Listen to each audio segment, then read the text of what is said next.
পুলিশের ধর্ম, পুলিশকে ঠিকঠাক তো চালাতে হবে। পুলিশকে যারা প্রশাসন চালিয়ে যাচ্ছে তারা যদি অযোগ্য অপদার্থ হয় তাহলে পুলিশ এরকমই হবে।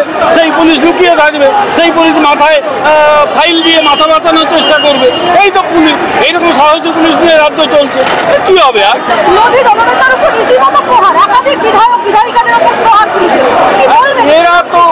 এরা বিরোধী দলনেতা বোঝে না, এরা বিরোধী দল বোঝে না, একটাই বোঝে যে কিভাবে এরা এই যারা এদের চালাচ্ছে তাদের তবে এরা এরকমই, এদের কাছ থেকে নতুন কিচ্ছু আমি অন্তত আশা করি।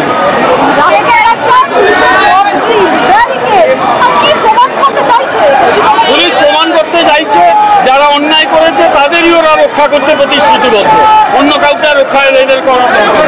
কিন্তু একটা কথা বলি, একটা ইংলিশে কথা আছে, ক্রাইম নেভার ফেল।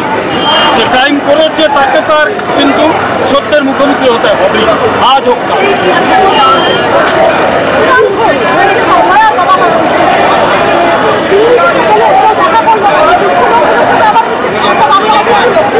ওর কথার উত্তর তারাই দেবেন, ওই লোকটার কথার উত্তর আমি দিই না, তাহলে ওকে বেশি গুরুত্ব দেওয়া হবে, ও ফালতু লোকের কথার উত্তর দরকার। গোটা দলটাই ভয়ে সিটিয়ে আছে, গোটা দলটাই টপ টু বটম সবাই ভয়ে সিটিয়ে আছে। রাতে দুঃস্বপ্ন দেখে মানে চমকে চমকে ওঠে, কারণ এরা জানে একদিন ক্ষমতা থেকে যাওয়া মানে সব শেষ হয়ে যাওয়া। পৃষ্ঠদেশের একটি মানে চর্মা অস্তিত্ব থাকবে, এবং হয়তো থাকবেই, হয়ে আছে। মমতা বন্দ্যোপাধ্যায়, অভিষেক বন্দ্যোপাধ্যায় সবসময়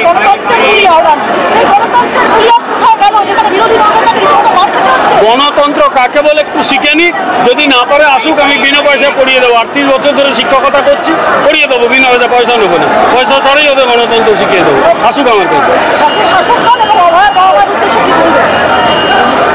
লড়াই ছাড়া কোনো পথ হয় না, লড়াই এবং সৎভাবে লড়াই।